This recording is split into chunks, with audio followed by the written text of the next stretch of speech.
Nonsia bo Adom 106.3 sha 104.5 ya file stations omemu ene ma hodo so adofo ya ma wadwo amamakwa ba wiase nyina nwumre Nonsia Kasiebo papa bi Naket ena yesi nkonwa ye debre mu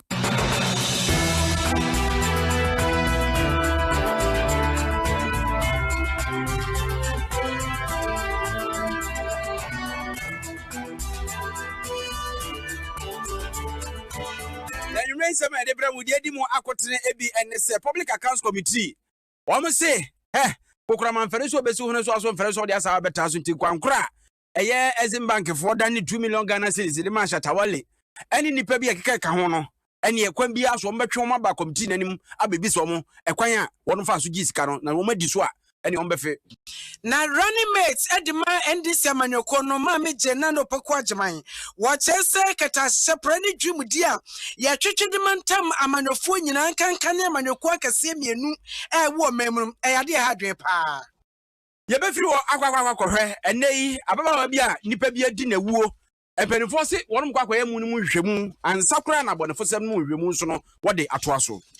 Na anopai ka bia kansa hodo makomako edunum enya kan kwanhia wotemamoto we so na tracker wono so afa ensa ema bio ema bi egum na ne besene kohwe amanfo okwan so enya head hemre emu ma besia sadi wo musi tuntua no fofofo no drunkard association wo mu chese ade no nkrofo ne no mbroso too much na unim se aban eye nhye se nipa bagredama ye bie ye watifino mantam atwi ede afa omso obepam wa bi ede amom ne munsem ani mo mane bono so ye de bebremu sanso ena ye ko otimantam a wo chese afi 2019 ede bepem afi 2020 we no wo mo ye senka bomb timu poso ombaji wo nkwa from nsem suicide cases ya wo mo eye no makomaku enum wo mo mbo mutimpo nso so eye miensa ene wodi mu nkyeremu aba ebeko kumase asantemantam akwafa crossover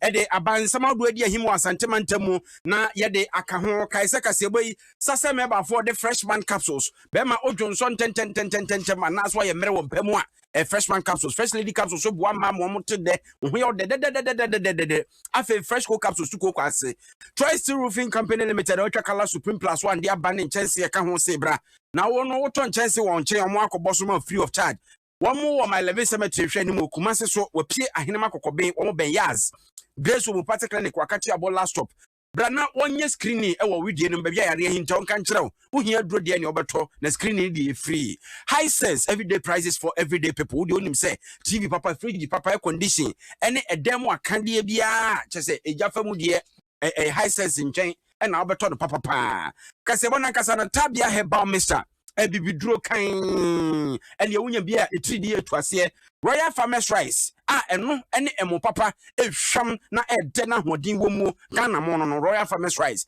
MTN everywhere you go network papa was it download my MTN app na face no wear it for mommy and na face no wear it for me eno no face mask wona mo na wa hye bi se be ya ebeboa na ja unkote yade emfa for wo ho Suzy Herbal Center the CB men capsules ni CB men capsules aba eboa Ghana ma ene emema afi total Ghana o se Trosi Club aya toto da ni anata silver ni fa ho hye mi di total card na fa tok fa ho na emfa so beba so no eswani so ka kire Agbave Herbal Hospital ye wo so tuom last stop Mona soap Mona cream o de semena ni gadara di nku na esra na bo say already ebeto so aye fefe kama tuntum kokko Franco Trading Enterprise ye to phone papa ehwa kadie nyina TV papa laptops papa printer papa Franco TV aba besrewa ko Google Play Store na download Franco Trading app no on pese obeba shop no mu a no crowd me order there online here the bro near summer discount Vodafone also future near site ni really na unim se wo emfa wo a obetima free 255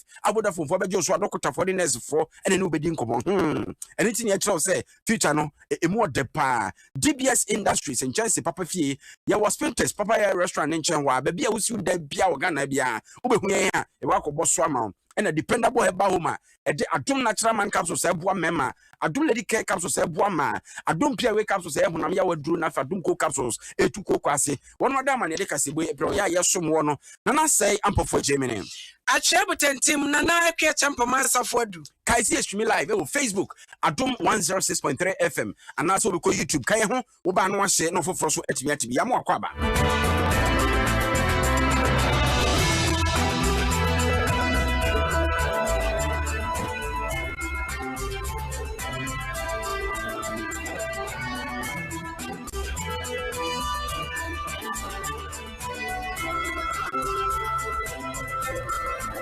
afa yen shensem na se ye hyase a na ye hyase e de afiri nkomo anra yen yetugu mu ha se eye Ghana Exim Bank ababeto dwa abra wonom deputy CEO ekokoko pie public accounts committee na fe ode kwoto dwa se eye Shatawale na afa eja ko ni nipa bi yatwe sika 2 million Ghana cedis amomo se wonom nye bank no brand ambassador na sa asemi ya eba ye ase atwetwe Ghana fo bebre aso se accounts committee na mu nkura na sase na kofar bai eni kumbungu na shebe ni Ras Mubarak na enwa adwumadi na se a ono pagya bai se ba ne se na bank no etua sa 2 million Ghana cedis di ma Shatawale na epie se eja ko kura ka ho na nipa bi so kura ka ho a onu yi omo so mra me brand ambassadors emfa emma bank no na fe made in Ghana niam bi ho nsem nkyeremu no enhye da mayi na nedwam tseni a wona da eye public accounts committee na no Ura James Kluche Aveji ena ekyerechiremu se na watwe besim no obehwe se ne ewose fresh Shatawale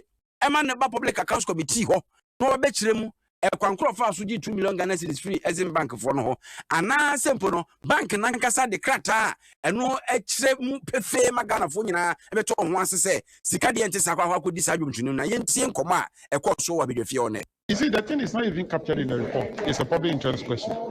So we'll take our time, look for the information that the member has, and then confirm. Once we get that information, we will then invite the Exim Bank officials to appear again. He said that he had a check with regards to the particular. Have you seen that check? No, I haven't seen it yet. That is what I said. We'll get more information from the member. So that is perfect. So give us. Next week, I should be able to get more information from the member. Is there a possibility that, in terms of who allegedly received the money, Shatawale himself may be asked to come respond to questions depending on the information? You know, what you need to establish first is that according to Exim, they have not dealt with Shatawale directly, but they engage a consultant for branding. Maybe the consultant engaged the services of Shatawale. You see, so what we need to do as a committee is to establish first whether Shatawale has received any money at all. 2, where did he receive the money from?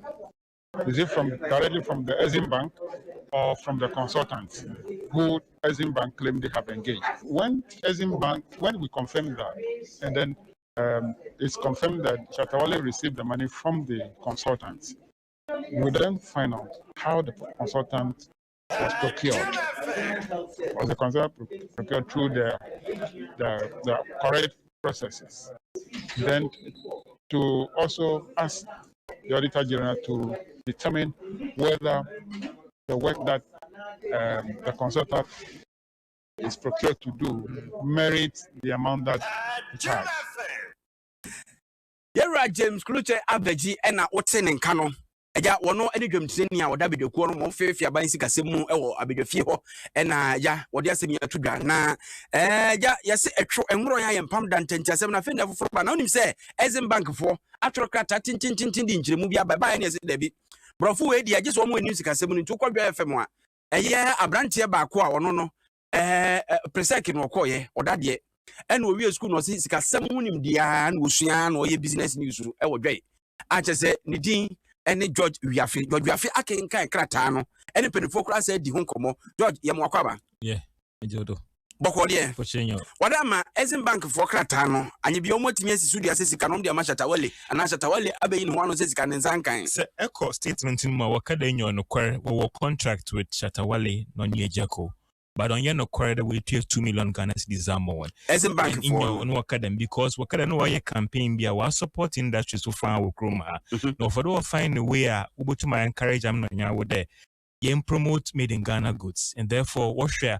How can we get brand ambassadors? One more busy nim. Akado the industries you are ye be kutu juice. Why the menina and how the bottom make for do a catch be a don't condom them juicy into of external party contract over on the brand agency. The one brand number born. How are you able to make for do? You're encouraging for that 1 year day nazi and the 1 year I'm coffee on board. Was sister the when you coffee work contract, but you're no quarter there. A 2 million Ghana cedis no material. They be on your quarter with 2 million Ghana cedis okay. But what they can confirm is that when you want a contractor, what boy to aid this made in Ghana goods and promotion. But one man can't sikado boa or material. But also what insisted on your quarter with 2 million Ghana cedis. I'm a shatter while honest on your quarter. Okay. But I no quarter there.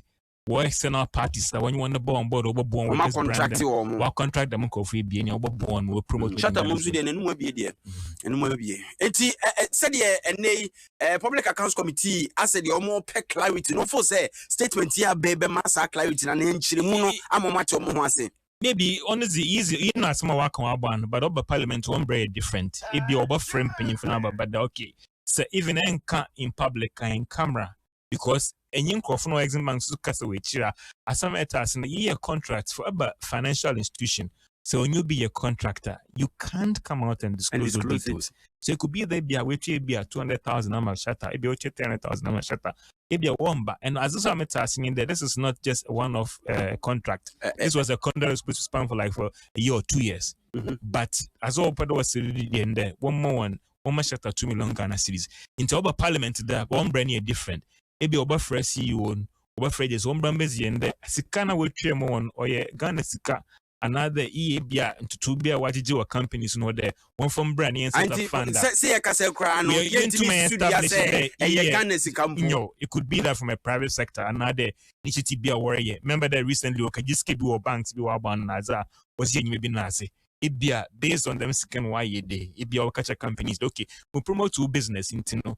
Kebetu maybe kakra na me friendship fund di ma must be a Brandon amo into no extra statement ma won't mun can so de ebia sike a brand no you will say me say bebre one more we say nya one year after statement but as an extra statement na so pad we say in there won't 2 million Ghana cedis. All right George mama na wase na me piapia o bebre na say de wo exim bank no so eja wasem na obechire mu ye nua be ma George afe butudwo FM na otes wodi nchiremu a first statement exim bank for release e de e ba bechire mu say enya no kre to metu 2 million Ghana cedis de ama Shatawale na edan wansan besi amowiwasi ye hunu de we abre wonkuruma public accounts committee wo ho de so de be dia sem yachi saa wo se na abed na boni a anopotutu no kwotena ho ti de be to fam wasem we hu bia no ye de beba akua ye nkwa Yakoya nim ewo Naket Kasiebo num wei efradum nsura ena ya affiliate ahodo no bebre ene ya de ma wo sanso na social media nso so Facebook, YouTube, Twitter ewo nyina nso Kasiebo no edwagu o adaroma aya na wo hwe na wo share na fei wo like ma na foforo nso enya bi hwe running mate edema NDC amanyoko obinfo na no pokwa ageman ena ekase wose wadwa live papa na ebu afu adan ya wose se abakata sepra ni dwumdia da bia ye kan ya kafutu ene MPP ni andi so mu nyina sabe mpradua so ma akromfo kata se dream die no adokoro wo mo ese no koboa no enso ma mi se da binya sa na tie na anu ya John Dramani Mahama memu etwa mu ma na do ebefa adwa itra so yin wo chese se ba aban no adwuma ye for government appointees se obdi wo mu jetre ene wo mo ejapade nyina betu dwa ansa na wo mo to so edi dwuma no a wo so wo mo ye ne pepepepepe eye ya obi amfa no wankotie baabie enu ati no si NDC amaneko no bra wo mo tie adwa so no na chese se wo mo panimfo ne bi ho kobo keta se pra ne dwumdie mu a o wo mo sase ya twa wo mo koja se ne bia no ya twa wo de edwo mo kogina ho enso sa wo baban ya sa breti adwa so ya wo mo nte sa enti se ya keta se pra ne dwumdie ne de kofra wo mo nyina se wo mo nyina be kronsa dukada ya papa bi anim a na kyerɛ sɛ yɛnhyɛ da ɛnka asɛm no mu nokora a ɛsɛ sɛ yɛka mame gyena no pɔkɔ agyemade nsɛm to dwa wabra ɛyɛ Ghana Integrity Initiative wɔbɔ anamɔ no ɔkɔkɔ sa wɔn no ne wɔn adididi nkɔmɔ enwuma kɔ ahodoɔ a wɔn mo mɛmu yɛ ɔka bi wɔ mu no wɔn nkɔmɔdie ɛna wɔnam adwuma kwan so a wɔn mo adididi ɛnum ɛna wɔnam wɔde asɛm ato dwa sɛ kata sɛ prɛni dwumudi ase tuo deɛ NPP ne NDC enkwanta wɔ mu. It's about time we evaluated what we have and then make sure that it is working. And it's also important that we apply rules fairly in our judiciary system.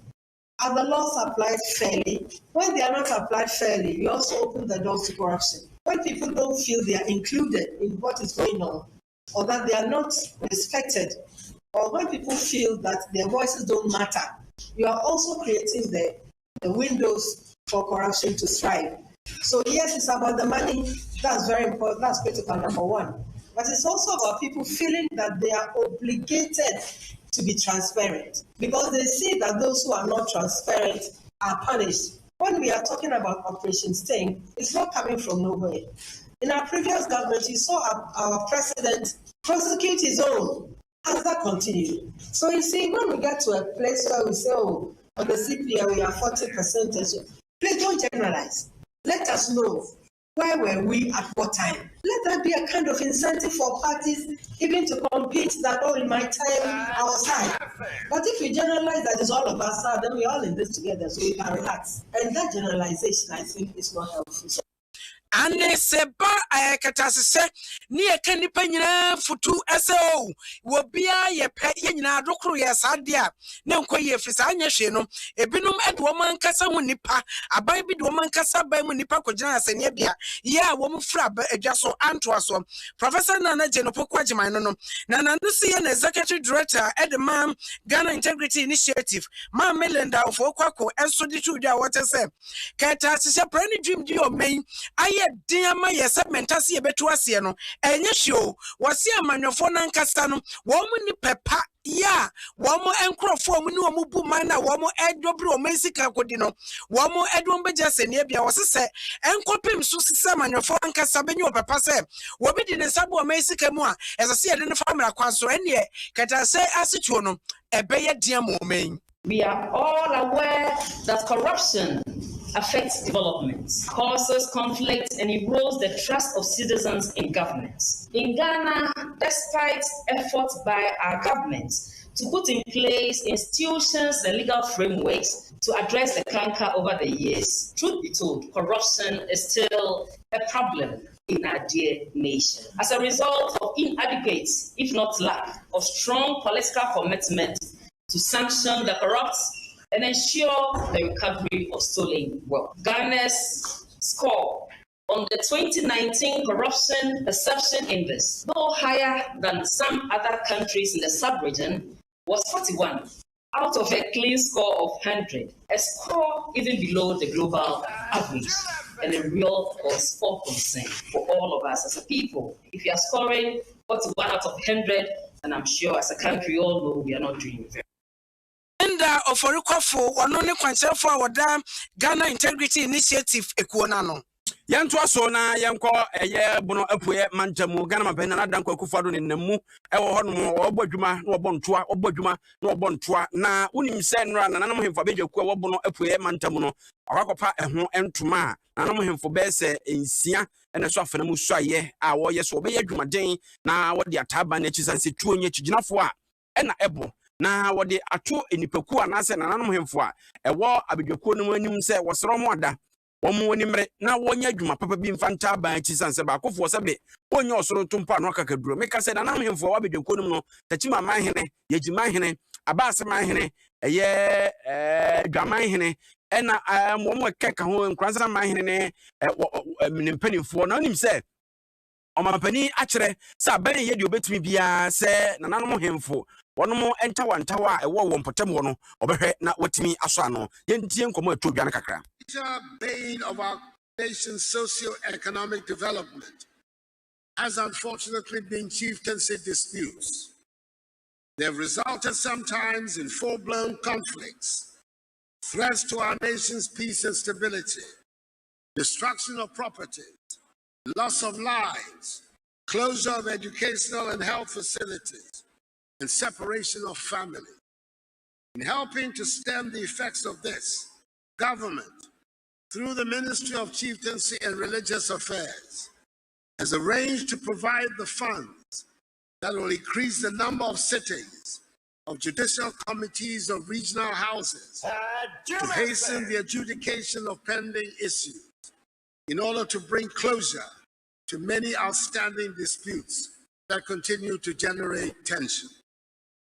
Again, the National House of Ghana mapeni anada kwa kufuado na echire mu se ha okese pa ne ntawantawa ye ba hensam ho atwempuntuo san chen bibia nti abane ye de obetimi bia nanom so nkan hu so kyekere na obi so mu aso awo entuom so be yoma fam de na soafo a wona hwe hensam ne amamere nsam so wo mamu yewra kofi jamasi ele echire mu se aban ayisika botire nye kuma de si dan a efa nipa bese wo ha ache se nyasam keto akora eno no beboa bangro ne office so ekeka ho bia nananom a hemfo wobo no apue mantam no bedi wo mdwuma we no se da bi akoni abane ade wontimi entutu ntaatai enkaso na ntefom ti kai mienu ai no nso etai nananom dwuma di achi wo mpotam wo no nso dane de ma wo kire se wonto aba no ensamfama aban otedwa yeso sanso wo hye babebri edi ma nananom.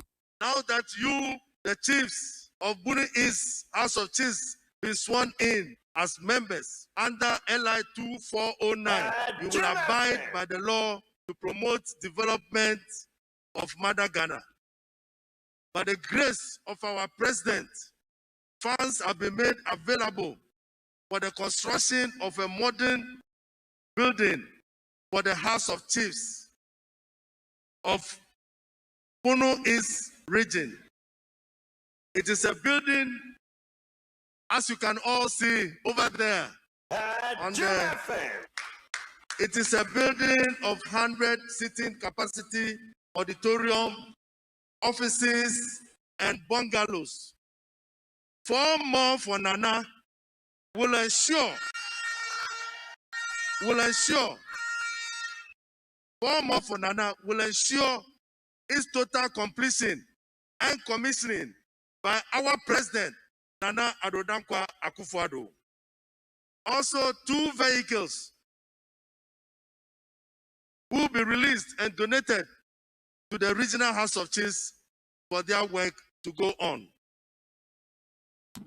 Wey eni nsam a yewra kofi jamasi o ye ohwe hensam ne amamere nsam so wo mem wodi tudwa na wo mahina wo nkransa na kwa mebafo a otoso 9 wono ne hemfuni nyina akora di osopa ewo mu no de aseda ema mahima wo nkransa na ya duda kani se wo bon homoden manka ehwoba na ke ba hensam wo nkransa ne mpotem no ese atofom jojo fom sabere wano fo no na wa kire se Ghana mapani na dan Akufo-Addo wo ye adwuma de nanso no nso so bete adwaso no wona nisu ade hunu bi a wo se bemu ebeboa ye mpumtuo ya akachi kakra enti no mesre se enya ba Akufo adwuma central for mu ka ho beboa ye nananum nyina ba ahema aban panyufo mu nyina beboa ye na ya hwe de dikan education am say ye nkura ne bebre o ha school sem no our form.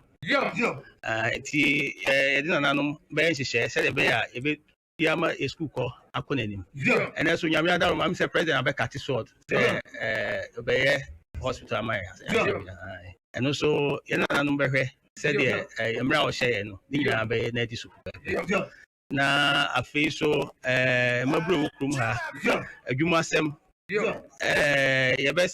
be kwa ko pay investors ni ade na o ma ba no ma be boa eti nkwanza mahene na kwa mebafo otoso 9 na otene nka no na omampania proboyi ya wodene na mua ewo bono ene ne mpatemo na wokopa na namata nkonwa ho entoma no ene omampani di to dwa se eno krasempe nie efrisa na bayi eba ye be semfie miensa ene fa ya wokeka kwa akwienie empuntuduma pa wasesegu wo ho so ewo eye bono ene ne mantamo no ene semketo akra empuntuduma so kaya makoma ko hanwo nwɔtwe ani dunson ɛna wɔnom hyehyɛ yɛ so wɔn bɛyɛ wɔkyerɛ sɛ yɛ kasa yi emu maako ahanan ani edu nwɔtwe deɛ wɔn awie ate wɔn nsa firi ho aka ahasa ne aduokronkron yɛ no so obugu so wɔn yɛ na wɔkyerɛ sɛ saa mpontodwuma no ne dodoɔ ne bebree ɛyɛ baabi ɛfa apɔmuden ɛne enwumasua ho nsɛm so wɔse aban hyehyɛ agenda 111 no wɔn baba bɛhwɛ sɛ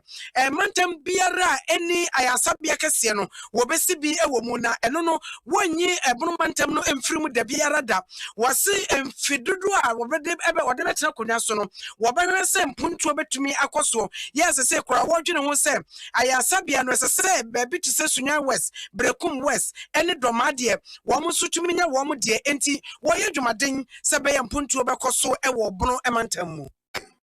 To inform the Nanum that as part of government's agenda 111, which seeks to build district hospitals and districts without hospitals, in the course of the next 12 months, government will construct district hospitals in the following districts without them in the Bono region.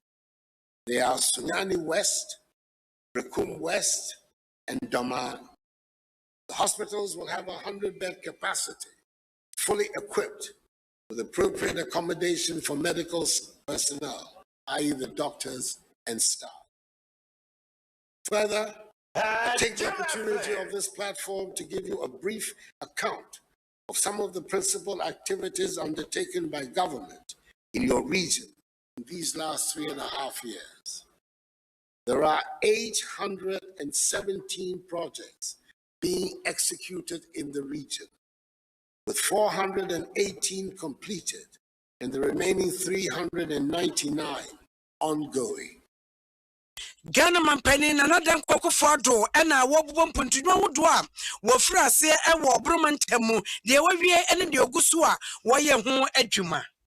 Yento Kasiebo no so na yenko yanim na unim se ukọ etifido empotem honmo a na no ada bokinafo wonmo ebie eye bagredam no haw kase pa de aba na siwani na ensa wo ka kire nipa ensuo yi atwi de afa wonfo so ene wonmo a ahono wonmo dan sesebe mmore ene nipa bi susu a se meka sei baabi obeda kora no akwakoye de no mampani be de chi Dr. Lad Mahmoud Baumia akwakwa pie etifido apu mantam honmo a wone wonfo di nkomo no se aban na sa ne hwene so ka ya no mabatwe ekwan bi obefa so bia na nipa kwa hunyehie mo ho akere wo mo obekere do edi akere wo no waso mo asene no obehwe na nu ensra hwe no mampani be de akire de ko na akogina akobore ai no ewo Boko West mensiri mu a chese fa ba bi ri kowura bogatanga bokokwan no so ene esuo no ahim kwan na kwakogu ba bi na kwan na nkasa da hokọ na hwe se de kai ahodo abọ apeso ne ho keka ho na mampani be de akire gina ye ene no ekasa ya bra no kohwe Palugu multipurpose dam no ene ehu dwuma de isi ko no. Lost their livestock, lost their plants, the farming that they have done. They've lost a lot of crops as a result. And we have to find a way to help these farmers, to provide relief for these farmers. Because when you lose your farm, that is a year's income that you have lost. And so we will have to take that into consideration and see how we can cushion all of these farmers who have lost their life. At the end of the day, this is a problem that we have kept experiencing year after year. And the question that I'm sure is on the minds of many Ghanaians is, what are we really doing about it? As I said, we have basically understood that to deal with this problem fundamentally, we have to have a flood control in the context of the Palugu Dam project. That is the most important antidote to all of it. And that is why we have moved and secured the Palugu Dam project. This project is going to be the biggest dam project that we have had in the northern part of Ghana. Enti amampani abedi achire ena achire mu se so po batan na da no sema meba no nwi a won show mere tintin bia acha wo nafe enti Palugu multipurpose dam no eba wiye na se mpedifo wiye sekim se nsu atwi fa nkrofo so ne ade nyina wo gidie se so betimi atwa mrahye bedani a wono na gina mamanfo Boko West abato mpesua no Frank Adongo Fuseni ene chirem se sa asemo de asemo ano odi no echi se wohwehwe woni wani so enyi na se die ACTT nkrofo no woni nia be ma abet sorry a woto nkra e ma Joy FM ene di nkomo. Be able to sound alarm that they should be careful and look out for any unforeseen circumstances. We have told the farmers and we keep on educating them not today. The farmers are aware. So but it is still there? No, the fact here is that the farmers have obeyed the protocol because they said they shouldn't farm some particular meters to the river, which they obeyed. But this year, we don't really understand how the flood came and where they were legitimately maybe supposed to farm. The water still got there. The water still got so extensive this time. So I will not blame the farmers really. It's really a natural disaster that has hit them.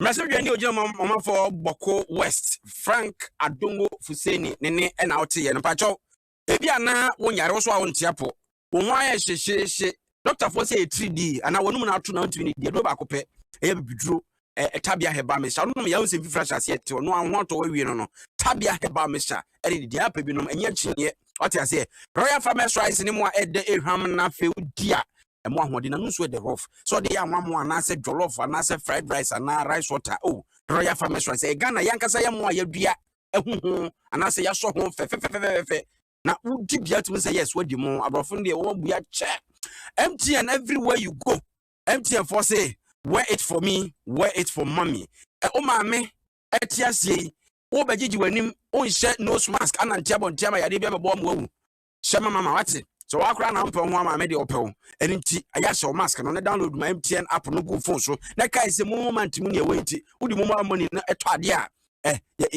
my points ne so no obetu nya 10,000 nipa 4,000 yema obi a 10,000 enti utinye kura ye de bia na utia yi total Ghana de Trosi Club aba total draft tasidra for nim se ba bia betofa ngo papa mize ne ze mikotenyi me oyere Peter ni bi oni madwo bia baka je se total for ye no na ye papa enti emfa total asem ni agro di total card na efa to fa ngo na fa gu ka mu na akyede ne agrodode ye wo ho no adraft 22 muso monsa ho kwan Udia Udra Total Service Station, I say Adom FM, number for JC.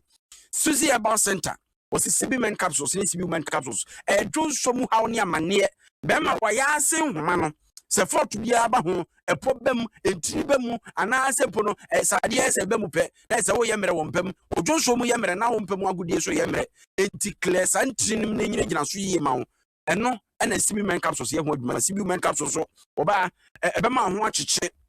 Open na bia da hoda gwa no katwom ati ase eni sibi woman no na yesa adwuma na ma ho so yehwam kama agbebe heba hospital ye so tom last stop ye de ebibro na de adwuma agbebe tonic ho esanfuri pedua no mu fi agbebe fiwa etutiri agbebe bam bibi na ho no wo na mona soap ni mona cream de eye widie ye papa so ya akoda na pani pasamena ni dware ne fa nku ne sra wona akoro no Franco Trading Enterprise etom phone papa laptop papa printer papa accessories nara it's a 400 gadgets in Albania do Franco Trading Enterprise. Nene what the TV aba brand who doing the Franco TV swaba.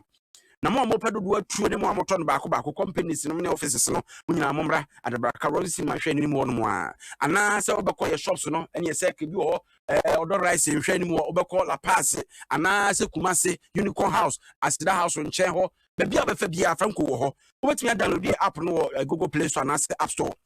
Vodafone see future dey exciting. Why ready me enkwe and now home for what daily 255 bibi chiro wadwe o covid ho daily 255 doctor for the nurse for gina ho so no nwotwe anopa se nyina no nwotwe yadwene ho ntri ne ebisa se future no exciting why ready ana aya anya so den bo ho ba na coronavirus no real DBS Industries and akwakofa eye kalalen class dia ba DBS for se enka nchiro se obetua sika bi e de afa o chance a woto ho a company no office nko na say bank account a ye company na nkasa e de ama na wutua to mu emfa ma ankra bia wo nkran a 0240 844 444 wo kuma se a 050 600 4141 wo takrade a 050 600 4242 sunyane 0352 196 904 DBS Industries yen ena ejaya ma chance papa na dependable eba home the Adom natural man capsules aba eboa mema pa ene unse obi eje oge na wapedura no mo gya ntokwa no nya hoden ne deje ba so ati ase Adom natural man capsules Adom PL capsules so open obi we no ayemre na uti ya wo nipadua no na so ya adwuma tin bi no abra Adom pia we capsules be isa haw no ena afi Adom lady care capsules oba so abu nse mayi ana simple wa tim se fortro abeba ba ho we usi so ne ne ya sakraya be mu a Adom lady care capsules de be yesa adwuma na Adom co capsules de e kokwa adu tatahwe afi yempe bibi no mo Puma drinks ope orange pineapple tropical energy malt cranberry ana say one more apple nibia cola ni nyina Puma drinks me manom bi pen me hu say kama taste ne natural enti so pe bi enko ye koyanim enne anopa ye bomama ne ofidikase so se kama kuma edunum enya nkwansia ewotamamoto we no so na saa kas dunum enya nkwansia no na ka ba ko kase pa mumruntu a afa bia emma eka ho enti eba ne se enya ka nkwansia saa no ena woni okopie so no woni a wotete bimpen tamamoto we no so bedru ho no mo hunu se ene bia na afro toyi ena fashion kanini ka tro mo se bia no de mo betumi anum bi na mom entoa ne de mo mfa nko ene bra Facebook ene YouTube na be ne course so ene we na beba emuma abesie ye bie ne atufum tata ne jagum fum tata ene je se wo mu wi nsane bi wo mu bi pam na nsan wi ne course sa no ena Ghana Drinkers Association sabia kwa wensafo eku a wo mu wo mayim e de atodwa se ade no de yes se wo ye na se de wo mu ye ma ne bro so ne de wamu sekuo ma no wamu jitu menye ye wamu sinsano de wamu no na so wamu no ma wamu dade no to ho pa na so bedwe nsanya dwam tese ma besia enanya semketwa na eno ena bante ba ko a ogira wo no hu se de kan kwansia ni na siye ena da Facebook YouTube no wo de bra ne be hwe bi ono nkasa wo ba na mane kire Adom kase kire kwan a kan kwansia no fa so se na ne wono so wo tunu fum stay and watch and Quansiana Abossi. I said, I think this too anymore. And clap around also. Honestly, by and almost say, I think too on it. I know you have funny. If it's the gas can be super hero. And you're the team gas I can also. I got a cook. And you're the farm in a can. You should be doing. And the cannot done it. Hey, where did this Ghana Drinkers Association actually say? And some woman number so never say, Mammy back walk on no bokiti. Na bokiti no na no to nsan no ahwe gu bokitim si asensan de dodo bia betimi afa na mom eye toa no na wontumi fa nkontima amena wo hwe ne de gu bokitim kite eno esto e wo Facebook and YouTube wo benya bia hwe na se ye na ekoi etese ensan no enne kwan yo mo fa so ye no wo mo ye gu ko nanim ase no ye ne president ya woda association anom Moses onya dodo no afre no dry bone or man so yankodi nkomoy drabon enwumre woteme yada say eno bre adai wan kopie okuma no wan kopie wan kowi bi na yemoya ana say enyina so en mode condemn no eyadan okay enenwumre mi chamu tifo na enye say kwa ya anko bi no na ye condemn nembo me pese Mema Ghana for Aswan to say, one of the young members, once a Wakisi glass pen, we a member of that association. What am I can say?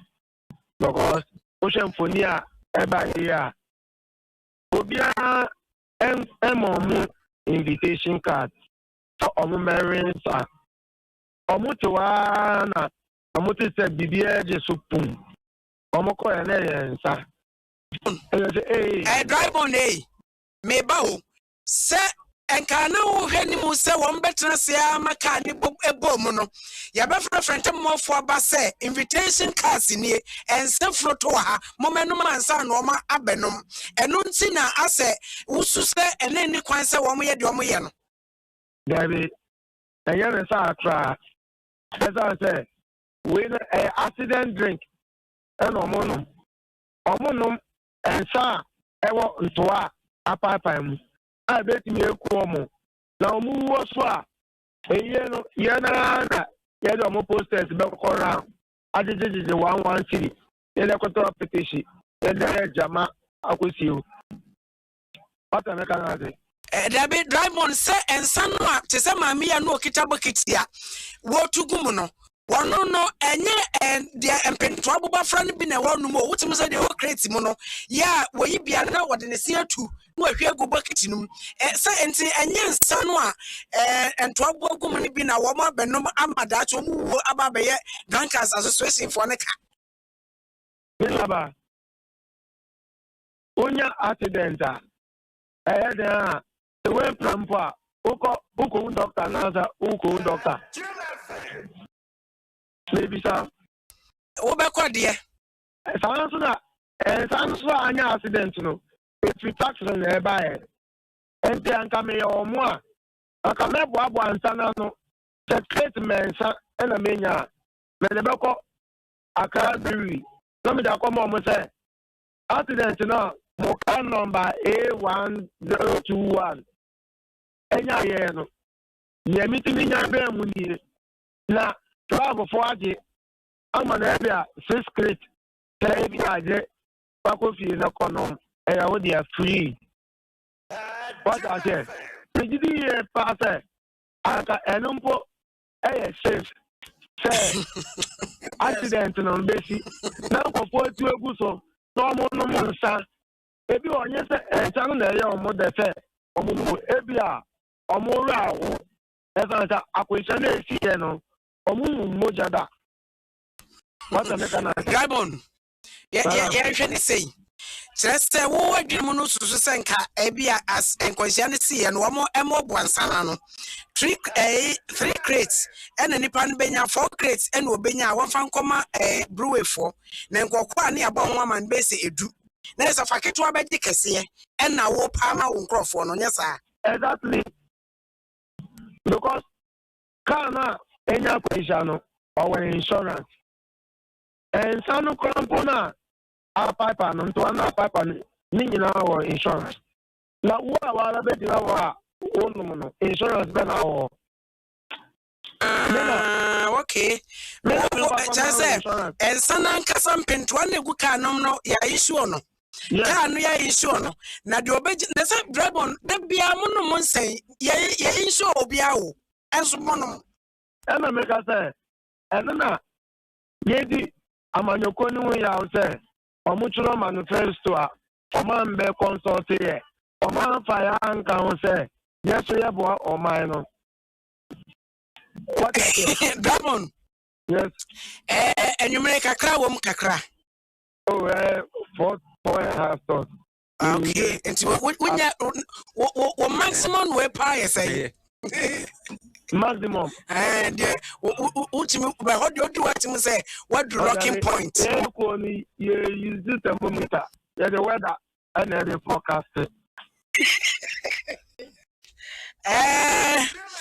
and depending on say the weather next year no and no mo hwe ho e de ayonya sa okay yabeka train this in PPP say Drankers Association say wo mo hia say kana no NDC for gigi adwini wo mo ba no mo so betra say freeze mo so mo de enkamode beboa enti enka achi yenya nto abane to mo mra no maji mo so adwen kire why anko mo yesa anka yeso because omuye choboy ye ne ye jusu he ena Ghana say to abara wi a party a eto so take rejected ballot papers and also ya so ye ne ekutam because no ko fon bi omu wi bitana omu timi share papers no I tell you kasi ya abo say Draymond I go about 7 times I am Fred Draymond because human a chance no 9 per mo ko no mo nti tabre we do dwaso na na Draymond obi ati ba amafo go Facebook ababa wa na wo de ne se ese etu ensa hwe gu bokiti mu very serious but you go Facebook a enipa bienu o de video na 9 na da ho mienu ye cars na mienu so ye nipa a omo epensa no ababa wa ne se otu ensa na na ohwe agu bokiti mu And a bunch of general also narrative story, which was also a dry bomb back. Or not say, but when Obacon must say dry bomb, they are still saying, Yakase, why? Also for 4.5 another day. Also, what you fancy a massa for freshman capsules. The patrol, we have been man be, or Cacabiana Jones or Locos Waka Crabineba, and I saw to Mr. Wyam. Move you quite nimu, and what didn't say the name, Sir Obemanum, freshman capsules. If you do a cajamo or basso up as what said no. Fresh lady capsules, na yes, money na near. Ultimus and pa, you saw more who are dead. Obebu on my person and said, dear one cherry. Fresh lady capsules in the bacon yai, would deny and who put you munamana, fresh cool capsules. Are you cocoa no more? Sasabeba for Munia papa, and who packaging the cry, Obin can't just draw away a drooper.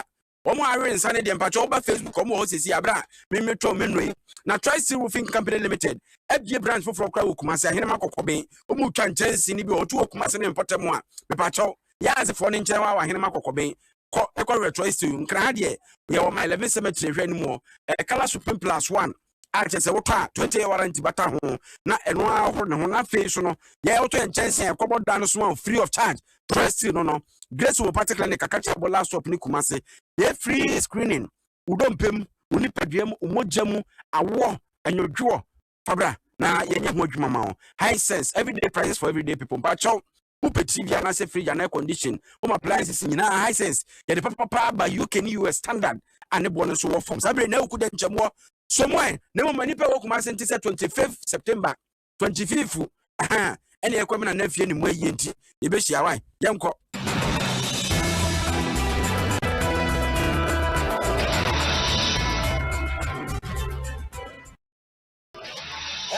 Jim FM.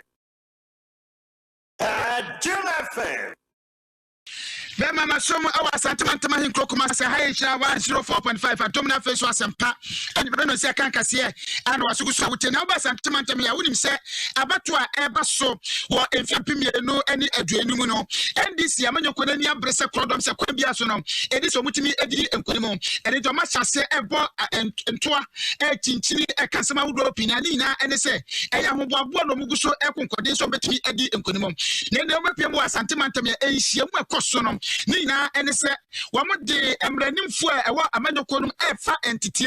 Now, no, just a coalition centers. I would walk down a hundred year. One would have judge Papa say, just about to be able to make us of Fentim or Yakin Rosa and Pumpkin Ayomodia. Now, Jom Tani Adama and this Amanyoquin. A year on young for Ofosu Ampafo. Yanina to train and come on and what touch and say, Mudiantia, woman Yabe Etusa and Amoyina, I will say.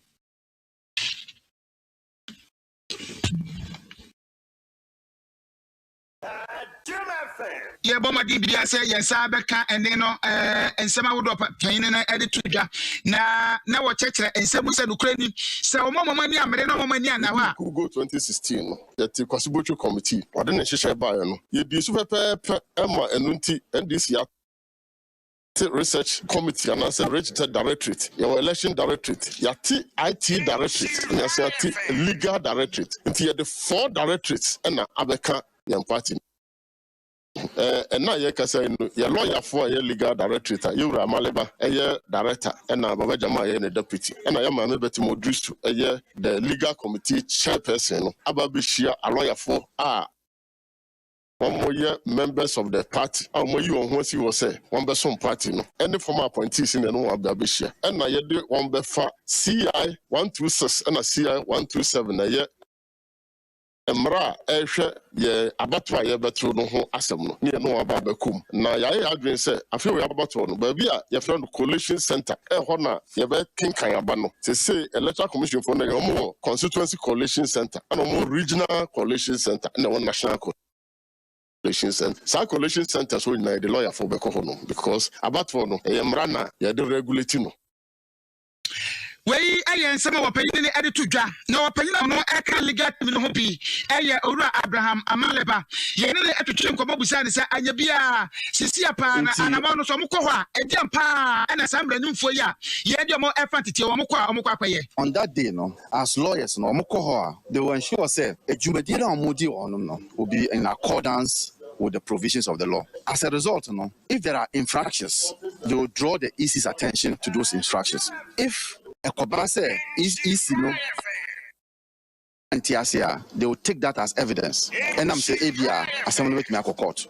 As lawyers, they are not just going to be agents, but they are also going to be there to ensure the conduct of the elections is in accordance with the CI 126 and CI 127, and also be able to collate evidence of infractions or idea and fata coalition centers. You are zoning into three areas: northern zone, your central zone,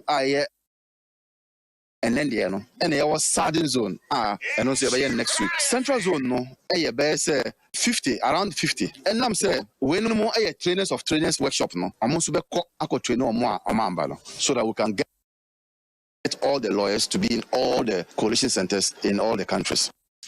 Abraham Amaleba na desanse we de to dwam na wo wie no ana national chairman de ma ndi samajoko no Uru Asamolofo so ampofo esa de to dwa kyekere mo se abatwe no mani abre papa ntino enya de obetre ho amasabio wo bi edi asokwa ada ne o ma chenchena enti sise ma pedi so mudi gu akwa mu na afọ mutimi fifi o mani ho mo mani da ho etu nwa na mo ni na no o mugu so eye kotui ya ho Azuma Nesia, I'll call Australia and Jeffenex, Akokontoko, or say Niquino, referee ni Mafa, spectators in Nimafa, and if I know some of the coconuts of a mabumi, and Tino, Namaya say, me referee Basham Butum, me referee Nanimi Kutuku Medecon. So me number now the from now to win already. The referee bet me sorry, at the end of the year, Jose election, we want to win massively and convincingly. Send a Supreme Court Assembly, now recount Assembly, and nti yetete enkrofo no na omunyina nya saa enyina so no fise ye kwa ye ba pro enyina no enipa ni nyina asem mo ka che ne se na akufo ado no MPP ya disappointed here ye de beto abana mamo na momu momma the protection of the ballot, the sanctity of the counting process, and the expeditious declaration and transmission of results. Say, say results no. We about man you be kind of pepe. You be born by ni atro. Because we campaign you know we. Now so went me a more ballot box no home by ya. Now went me a more agents na nyajuma ya. One no be the ne bunch about better sound by it. Yes, we am person about the any of the jump training at the man and this Samajoko, or Rasamolofo Su Ampafo, and the Sansa way at 2 jump. A quan was simple you are born on a high share 104.5 at Domina Faso Asampa, and you know, Sakan Cassian was Suguso within affiliate Lydia, more than Bebe, so many Naso Cassiano at Wapati. Nana, I will cool Dentamboa enemy, Mr. Musumo Ewa and Klein, Emami. I will.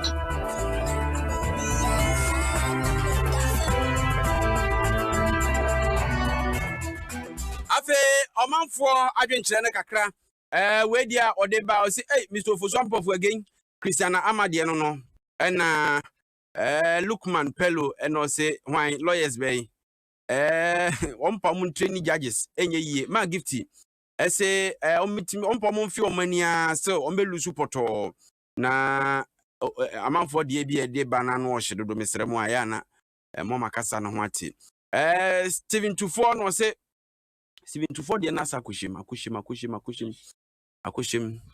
Rejano say for more for nana and Emmanuel as many and no say honorable fast track if I'm on live or to bojiase me pay interview nepa drinkers association spokesperson no and yeah is obey member no it's siesta and no smoke mumpo NDC belusu edi godo or say Lucifer and otie wo I confirm FM no na creating and okay nana akosa brempon say or bremen or name akosa mranti nana kwaku edu pako and os new voters register no be yi amanfrafo ni nyina afrim akuato yenkwa trotro damte aye krado damte gwai wantumi enyina so damte ahoma no waya masesei asede na ejana no aso no ne fa voice of the day ne to aso ai ne time na so papa mandam sidino medini tietiem na ayetinya yayi pamuto adano ayidano na mekokrom senka mekoyayi ti megusa miyayana obi fra me se ayina ewo mi fie kono ayayi bana me so me phone credit no ayayi nti me yama bi senka me iska nanka makotobi ti me toya me fra me bana mkatense onya yina onya yin fankosi ayi ho enti oyayi sana me yase mi twaka kwanwan ayi bi afachiri kwa yayi ti na me yayi sana me dafam ti me dafam ma se me na ayayi papa tese me dwuma me ntase enti ayayi sana me fresh sofo se me na ayayi ti abra me ne me bana kasa me twa kwanyina Ebeya yi sa na ye yi. Anwumre ya somo na na say ampofo Gemini. Ajabu tentim na na ke champa masafo adu. Shana kwa mkule no akuba ene boy chidom na fe James Aje Kodi e ko Facebook ni YouTube. Ye mo si nyame admo chena ye beto aso. Hey, no. Hey, the big boss. Who's